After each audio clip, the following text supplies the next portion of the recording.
I'm Tyler Epson, and this is what the fuck's on my mind. I think it's interesting how the current state of Star Wars, after its acquisition by the Walt Disney Corporation, is starting to look like pictures of Japan in 1945 after America dropped its version of our final resolution. Between the polarizing reception of the sequel trilogy, the overall disappointment with the Disney Plus shows outside of The Mandalorian, the rising uproar over the increasing cost of the Disney parks, along with the downright lackluster nature of the Star Wars attractions, particularly the new Galactic Star Cruiser Hotel, Disney Star Wars is starting to look like a bit of a short bus situation. And the overall Schadenfreude has had many fans of the OG series, myself included, acting like a terminal kid getting his Make a Wish Foundation dream. Let's keep it a buck. The majority of us old heads who've been following the post George Lucas developments of the Star Wars saga love watching the mouse get dunked on like Stephen Hawking if he was playing in the NBA All Star game.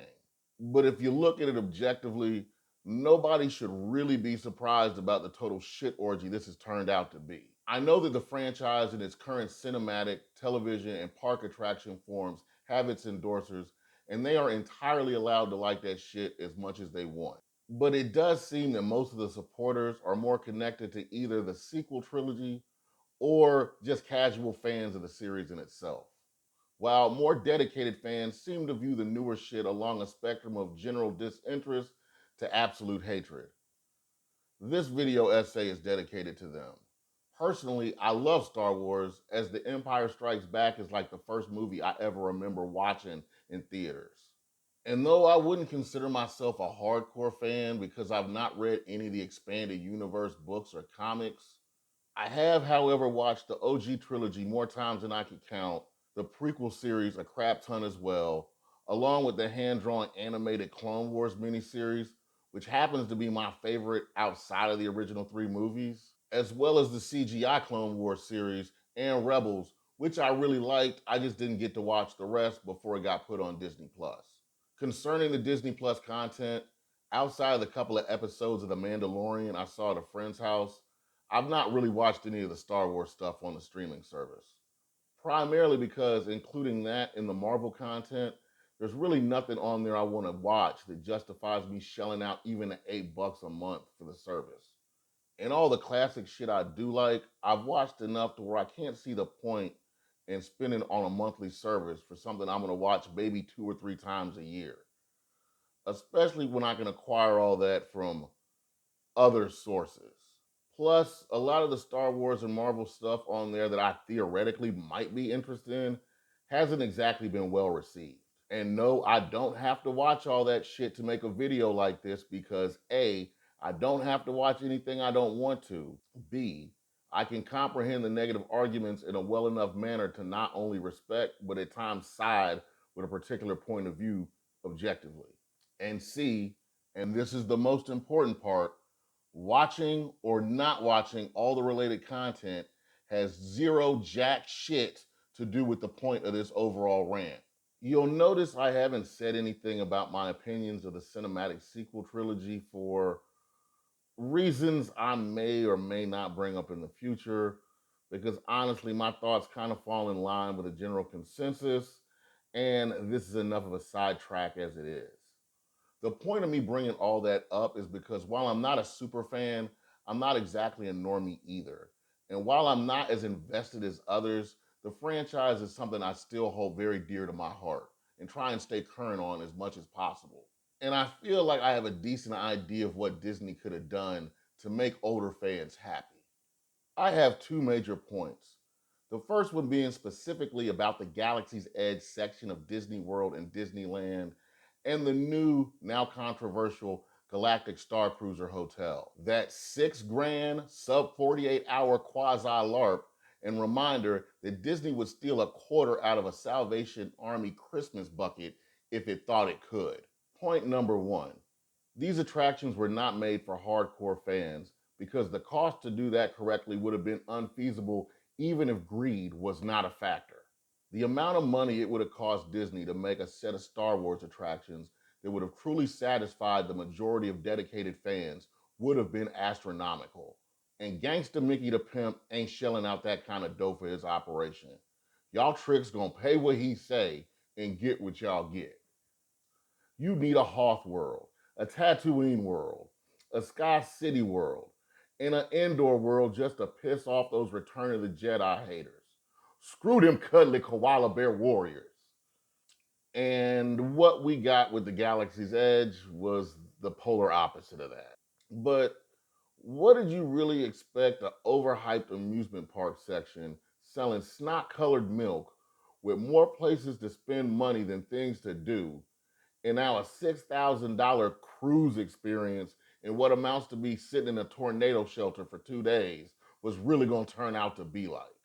And as far as I'm concerned, unless the Galactic Star Cruiser was some version of Samurai Showdown with lightsabers mixed with a laser tag remake of Full Metal Jacket, I would have automatically rated this off the description as zero fucks given.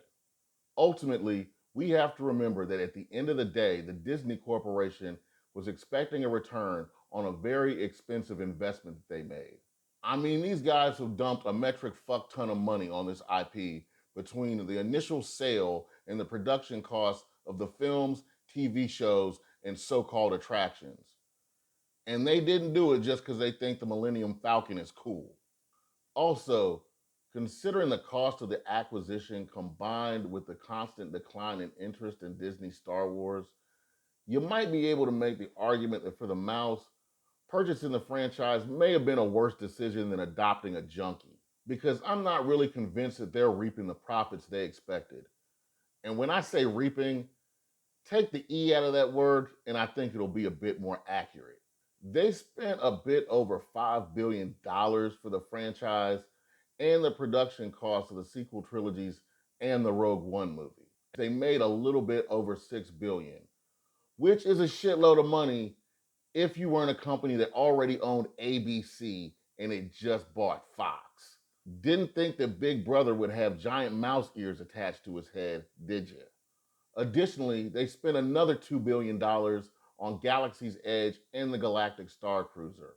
And while I can't get the number on those revenues at this moment, considering the rising cost of attending the park, inflation, and the absolute ridiculous price of staying in that damn hotel, I kind of find it hard to believe it's raining dollars like tax refund day at the strip club over there. Point B, Disney is the quadruple OG of profiting off of other people's ideas by making their own questionably different versions of them. This speaks more of the flagrant disregard that Disney's had for the lore and canon of Star Wars. The hands down number one reason for the monsoon of hate executives Kathleen Kennedy and Bob's Iger and Chapek have had to endure. And rightly goddamn so. But I think the thing that many of us tend to ignore is the fact that the Walt Disney Corporation is the last group that Star Wars fans should have expected to do the series justice, because they've historically based their production strategy on capitalizing off other people's ideas. In hip hop and graffiti slang, they've been biting shit for like 100 years. Disney's first animation, Steamboat Mickey, came out in 1920 fucking 8. And yeah, you can call it original if you ignore the Felix the Cat influences, as well as all the other shit nobody younger than Betty White would have remembered. Also, Disney has a long reputation of taking the things that they obtain and watering it down like a drink in a nightclub. In the original Little Mermaid, she turns into sea foam at the end, for Christ's sake. No under the sea, no quarter fish babies made from the abomination that is a human being mating with an aquatic life form. Ariel turns into beer suds. And yes, every TV and film company options the rights to ideas they never came up with, but none of them are as good as Disney at castrating an original work, bleaching it like a stripper's starfish, and then selling you a bunch of crap merchandise at a fantastic profit. Let's look at a small list I've compiled, shall we? Disney's first major film was Snow White in 1937. And after that, you have Pinocchio, Bambi, Song of the South, Disney's small contribution to the American racial conversation, The Legend of Sleepy Hollow, Cinderella, Peter Pan, Sleeping Beauty, Alice in Wonderland, The Sword and the Stone, Mary Poppins, The Jungle Book, The Fox and the Hound, The Black Cauldron, Robin Hood, Lady and the Tramp, Who Framed Roger Rabbit? Bet you didn't know that one, did you? The Little Mermaid, which I just mentioned, Beauty and the Beast, Aladdin, The Hunchback of Notre Dame, Pocahontas, Hercules, Tarzan, Mulan, and let's not forget those absolute trash buffets that were John Carter and the Lone Ranger. All of those were created by other people, with the possible exception of Hercules, Mulan, and Pocahontas. But Disney didn't come up with those motherfuckers either. To quote Big Boy from Outkast, go ahead and marinate on that for a minute. Seriously, how do you look at a list that long and not think, should have seen this coming? All old school Star Wars fans should have that feeling of when you think about how 20 years ago your friends told you not to stick your junk in to whatever fill in the blank slut bucket's name was, but you banged her anyway, and now you can't help but instinctively scratch your balls when you think about the crab she gave you. Like I said, we should have never expected anything less looking from hindsight. And that's the shittiest part about all this. Because watching the Star Wars franchise crumble from the foundation for the last 10 plus years makes me realize how fucking naive I was when I first heard about the purchase of Lucasfilms. And I doubt I'm the only person that thinks that way. I was pretty desperate for a new set of Star Wars movies, particularly because of the bad taste in my mouth I had from the prequel trilogy, which, looking back, not nearly as bad as I thought it was. A pretty common sentiment nowadays. I was so desperate, I blocked out the fact that I knew that Disney had owned ESPN and ABC by that time. Even when they bought Marvel Studios, I was like, to quote the critical drinker, nah, it'll be fine. Like a nigga with an IQ of 57. No entity that controls that much media should ever have been expected to do right by something like Star Wars. And before people bring up The Mandalorian, just remember that by that time, the sequel trilogy was such a debacle, they had to fucking outsource creativity. Jon Favreau and that white dude whose name I'm too lazy to look up were not part of the original plan. And I don't care how much you like The Mandalorian, at this point, it's the equivalent of finding a $50 bill in a turd. Yeah, you can call it a nice surprise, but you still got shit under your fingernails. And backtracking to my first argument, the reason there's been so much glee about the apparent failure of the Galactic Star Cruiser is primarily because of how disgruntled and enraged fans have been with Disney's mishandling of the Star Wars franchise. Let's be real. The people that have the biggest bone to pick with this are ones that grew up with the original OT. And I know there's some prequel fans out there, but it's the old bastards with man caves full of Kenner toys or years worth of drunken rants about the continual molestation of their childhood that are kicking up the most dust about this shit.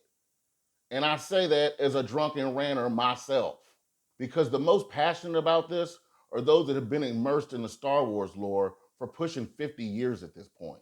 Looking back, it seems pretty obvious that what Disney had planned was to separate themselves from the Lucas saga, even if they never really had a plan going forward. Screw what they did in the sequel trilogy. Once they bought Lucasfilms, they officially disavowed all the books and comics as canon. That lets you know that from the beginning, they was like, fuck these nerds with their D&D and their 40K Warhammers.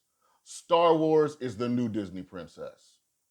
Look, we all know that the mouse has broken something it can never fix. But in the aftermath, all of us that have been there from the beginning are gonna have to learn to hold the good shit sacred and give the middle finger to the dumb fuckery and shenanigans.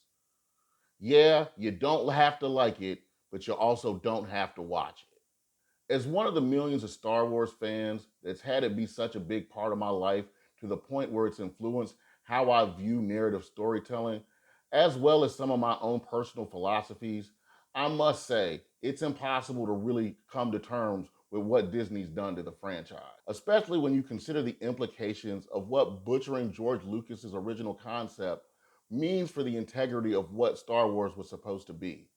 A modern hero tale, one of the most classic story types ever. And I know I've talked a lot about hindsight in this video, But that's because it's the inspiration for this essay. Because I do feel there's this buyer's remorse bait and switch energy many fans have been feeling. I'm just the last motherfucker to talk about it. And I have the suspicion that others besides me all kind of realize that if we had just done a little bit of homework, even if we had never rallied with torches and machetes to go down to Orlando and to burn the money pit disguised as the ultimate and wholesome family vacation destination down to the fucking ground, we should have at least known damn well that the reality of Disney owning Star Wars was a dookie nuke waiting to detonate. Old man Tyler out.